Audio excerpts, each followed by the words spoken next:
మోసగాళ్లు పలు రకాలుగా ఉంటారు. కొన్నిసార్లు కళ్ళెదురుగా మోసపోతున్నా కూడా మనం గుర్తించలేం. సరిగ్గా ఎలాంటి పరిస్థితి ఎదుర్కొన్నారు young tiger junior NTR. Debt recovery tribunal తీర్పు వల్ల ఏకంగా 25 కోట్లు నష్టపోయే పరిస్థితి ఎదుర్కొన్నాడు జూనియర్.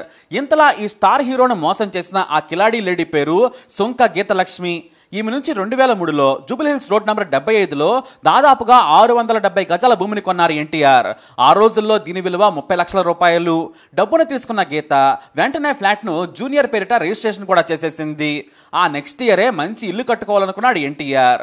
జిహెచ్ఎంసీ నుంచి అనుమతులు కూడా తీసుకుని గ్రాండ్ గా ఇల్లు నిర్మాణం మొదలు పెట్టేందుకు ఏర్పాట్లు చేసుకుని పనులు కూడా మొదలు పెట్టేశారు.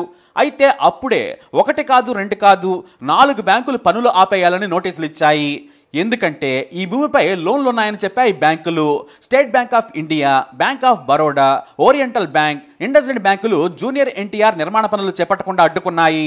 వాస్తవానికి ఆ కిలాడీ లేడీ గీత తాను ఎన్టీఆర్ కి అమ్ముకునే సమయానికే ఒక బ్యాంకులో భారీగా లోన్ తీసుకుంది. ఆ తర్వాత వాటిని దాచిపెట్టి మరీ ఎన్టీఆర్ కి అమ్మేసింది.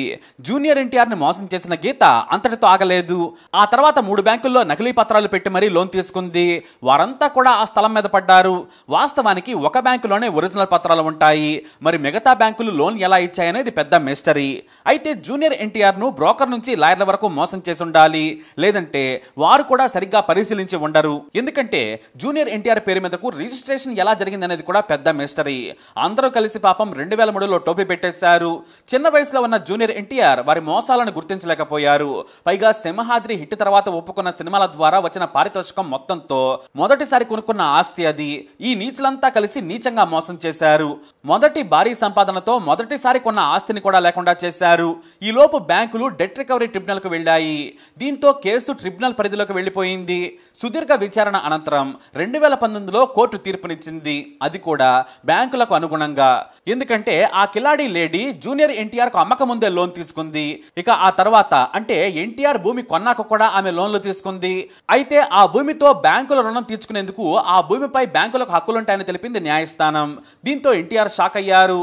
తనకు తెలియకుండా లోన్లు తీసుకుని మోసం చేశారని, నేను చట్ట ప్రకారం రిజిస్ట్రేషన్ చేసుకున్న తర్వాత నకిలీ పత్రాలతో లోన్ తీసుకుంటే తాను ఎలా బాధ్యత వహిస్తానని ఎన్టీఆర్ తరపు న్యాయవాదులు హైకోర్టును ఆశ్రయించారు. 2019లో ఎన్టీఆర్ పెట్టిన కేసుపై ఎఫ్ఐఆర్ కూడా నమోదైంది. ట్రిబ్యునల్ నుంచి తీర్పు కాపీ పత్రం రాగానే హైకోర్టును ఆశ్రయించారు. అయితే ఎన్టీఆర్ గీతను నిలదీయగా తాను మీకు అమ్మేటప్పుడు ఒకటే లోన్ ఉందని చెప్పింది. దీంతో ఆయన చెన్నైలోని బ్యాంకులో డబ్బిచ్చి లోన్ క్లియరెన్స్ చేసి ఒరిజినల్ డాక్యుమెంట్స్ ని తీసుకున్నారు. తన పేరు మీదకు రిజిస్ట్రేషన్ చేయించుకున్నారు. కానీ 1996లోనే ఈ స్థలంపై రుణం తీసుకున్నట్లు ట్రిబ్యునల్ ముందు చెప్పాయి బ్యాంకులు. అంతేకాదు ఆ స్థలం మాకే చెందుతుంది. దాదాపు 7 ఏళ్ల తర్వాత ఎన్టీఆర్ భూమిని కొన్నారు. లోన్లను ఆయన చెక్ చేసుకోలేదని తెలిపాయి. అయితే ఒరిజినల్ పత్రాలు లేకుండా ఎలా లోన్ ఇచ్చారు? నేను ఒక బ్యాంకు నుంచి ఒరిజినల్ పత్రాలు తీసుకున్నాను. నా పేరు మీదకి రిజిస్ట్రేషన్ చేయించుకున్నాను. పూర్తి విచారణ చేయకుండానే ఏకపక్షంగా బ్యాంకులకు అనుకూలంగా ట్రిబ్యునల్ తీర్పిచ్చిందని హైకోర్టును ఎన్టీఆర్ ఆశ్రయించారు. అంతేకాదు స్థలం అమ్మిన వారిపై కేసు కూడా పెట్టారు ఎన్టీఆర్. ఈ కేసును హైకోర్టు జూన్ 6న విచారణ చేయనుంది. అయితే ఇందులో నిజాలు ఇంకా తేలాల్సి ఉంది. ఈ భూమిపై మొత్తం రుణాలు ఏ సంవత్సరంలో తీసుకున్నారు? ఎన్టీఆర్ కు అమ్మిన తర్వాత లేదంటే అంతకు ముందేనా అనేది తేలాల్సి ఉంది. 2003లో 30 లక్షలు పెట్టి ఎన్టీఆర్ కొన్నారు. తన మొదటి ఆస్తినే ఆయన కోల్పోయే పరిస్థితికి వచ్చింది.